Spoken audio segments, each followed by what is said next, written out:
بسم اللہ الرحمن الرحیم۔ السلام علیکم۔ آپ دیکھ رہے ہیں DDP انالیٹیکا۔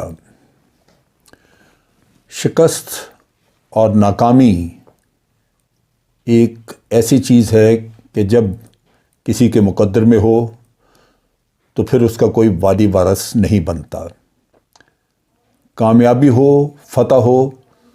تو سارا زمانہ آپ کے ساتھ کھڑا ہو جاتا ہے، بلکہ نہ صرف آپ کا ساتھ دیتا ہے بلکہ کسی نہ کسی طرح کچھ کریڈٹ بھی وصول کرنا چاہتا ہے۔ افغانستان میں بھی یہی معاملہ ہوا۔ افغان افواج، افغان حکومت، اشرف غنی کی گورنمنٹ،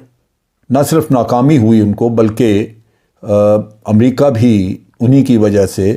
ایک شکست سے دوچار ہوا، اور بھارت بھی اسی کی وجہ سے وہاں سے ذلیل و خوار ہو کے نکلا۔ بھارت میں تنقید لگاتار ہو رہی ہے کہ 700 کروڑ روپیہ افغانستان میں ضائع کیا تو ملا کیا، اور امریکہ میں جو بائیڈن بھگت رہے ہیں۔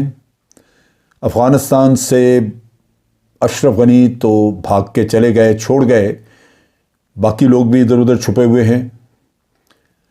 اور جو افواج تھیں وہ تو تتر بتر ہو گئی۔ اب حالات یہ ہیں کہ جو کوئی بھی ذمہ دار افواج کے لوگ سمجھ لیجئے یا کوئی بھی حکومت کے لوگ جن کا کچھ واسطہ تھا، آج وہ ایک دوسرے کے اوپر الزام ڈالتے پھر رہے ہیں۔ میں سب کی سوچ، سب کے بیانات پڑھتا رہا، دیکھتا رہا کہ کیسے کیسے الزامات ہیں، کس طرح کی باتیں کی جا رہی ہیں۔ مثلاً امریکہ میں ہی دیکھیے کہ ڈونلڈ ٹرمپ نے ایک معاہدہ کیا اور اس نے جانے کی تاریخ مقرر کر لی، وہ 1 مئی تھی غالباً، اور آپ دیکھیے کہ بائیڈن نے آ کے اس سے ڈیلے کر کے 31 اگست تک کی ڈیٹ لی، لیکن اس کے باوجود بائیڈن بھگت رہا ہے، کیونکہ اس کے زمانے میں ابتری مچ گئی، اور یہ جو ایویکویشن کا قصہ ہے وہ مسئلہ بن گیا، اور وہاں پہ طالبان کی فتوحات جو تھیں وہ کچھ توقعات سے زیادہ ہو گئیں جلدی۔ ان حالات میں بائیڈن صاحب کا بھی کوئی والی وارث نہیں بن رہا، یہاں تک کہ ان کی اپنی جو وائس پریزیڈنٹ ہیں جن کے اندر آدھا بھارتی خون موجود ہے، کاملا ہیرس، جو کہ ان کی ماں بھارتی تھی، انڈیا کی رہنے والی تھی، تو وہ بھی انٹرویوز میں بائیڈن کو تنقید کر رہی ہے۔ وہ یہ کہتی ہے کہ بائیڈن ساری فارن پالیسی ٹویٹرز کے ذریعے چلا رہے تھے، ٹویٹس کرتے تھے۔ ان پہ الزام لگاتی ہے کہ یہ سارا قصہ آ رہا تھا سامنے ایویکویشن کا، لیکن بائیڈن نے پرواہ نہیں کی، ایک دن پہلے تک کہتا رہا کہ طالبان فتح حاصل نہیں کر سکتے، سچویشن کا اس کو پتہ نہیں تھا۔ اس کے بارے میں تو میں یہ سوچتا ہوں کہ جو کاملا ہیرس ہے، اس کا تو ہو سکتا ہے کہ اس کی کوشش ہو کہ بائیڈن کو اتنا کرٹیسائز کیا جائے، اتنا ذلیل کیا جائے کہ وہ بالآخر یا اس کی امپیچمنٹ ہو یا وہ پریشر برداشت نہ کر سکے اور صدارت کے عہدے سے استعفیٰ دے دے۔ بہرصورت کسی طرح بھی اگر بائیڈن الگ ہوتا ہے عہدے سے تو پھر اس صورت میں کاملا ہیرس جو ہے یہ بن جاتی ہے پریزیڈنٹ امریکہ کا، جو کہ ان کی تاریخ میں پہلی خاتون پریزیڈنٹ ہوگی اگر یہ بنتی ہے۔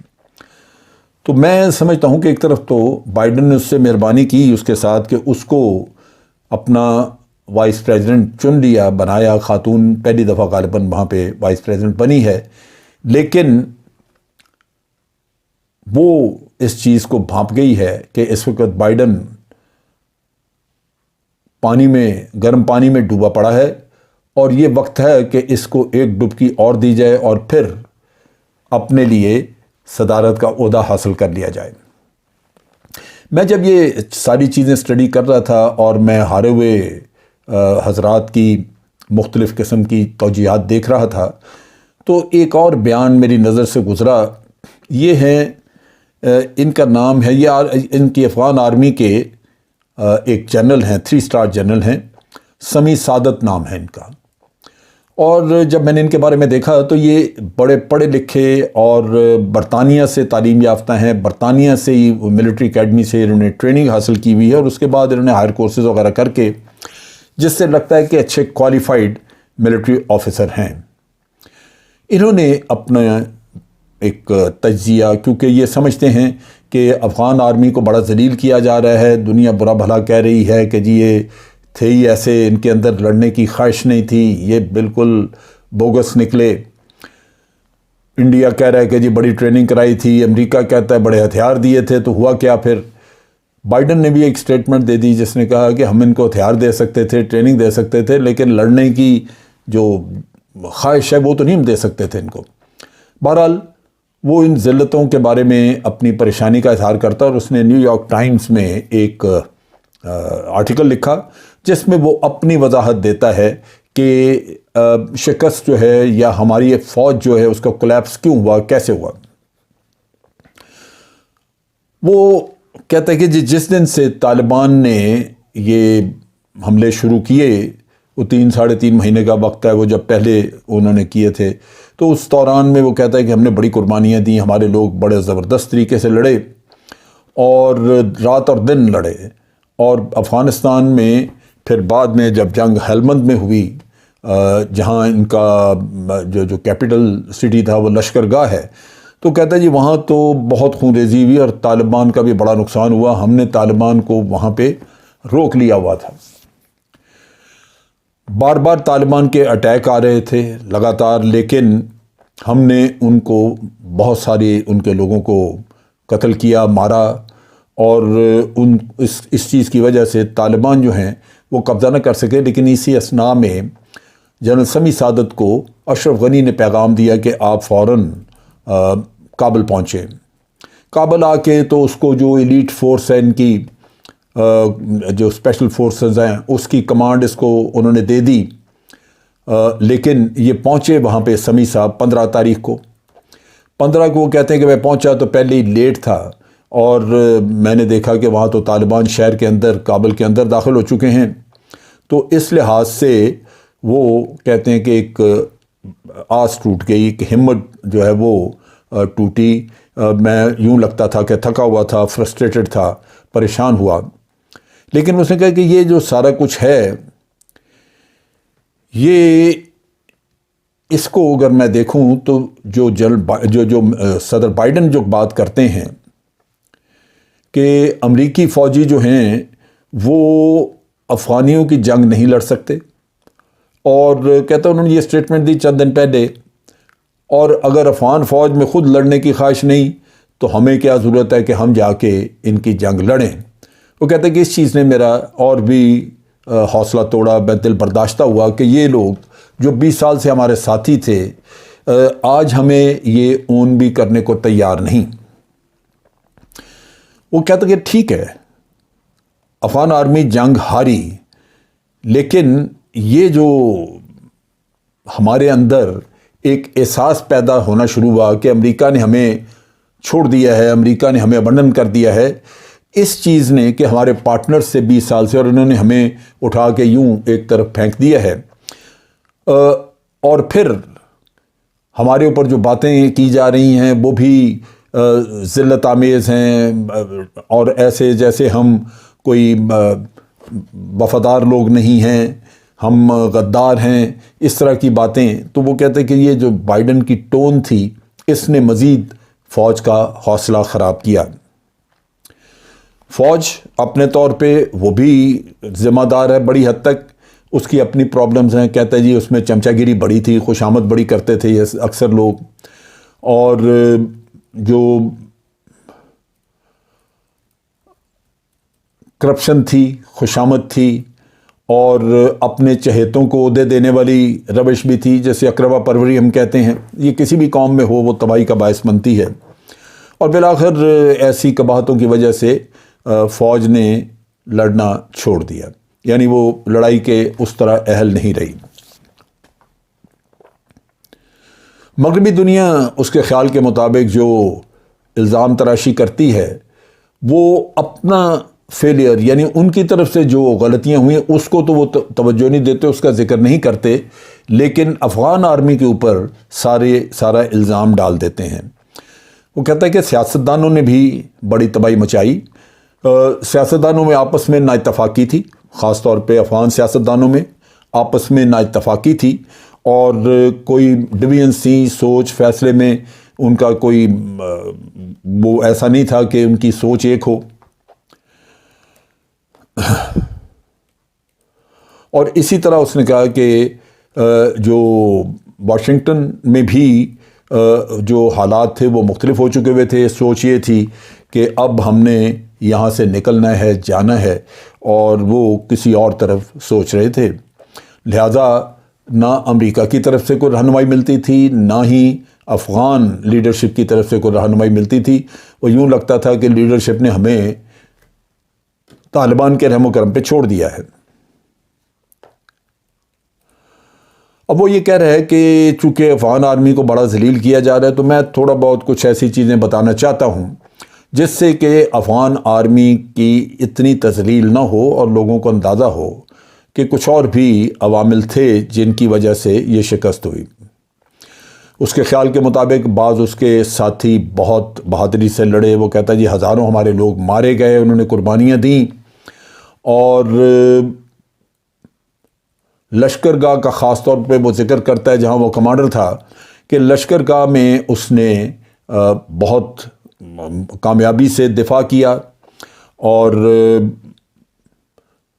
بعد میں اسپیشل فورسز کا چارج لیا، لیکن اسی دوران چونکہ یہ کابل جو ہے وہ کیپٹل تھا، وہ ہاتھ سے نکلتا نظر آیا، تو پھر یہ شخص جو ہے یہ ہمت ہار گیا۔ اس کے خیال کے مطابق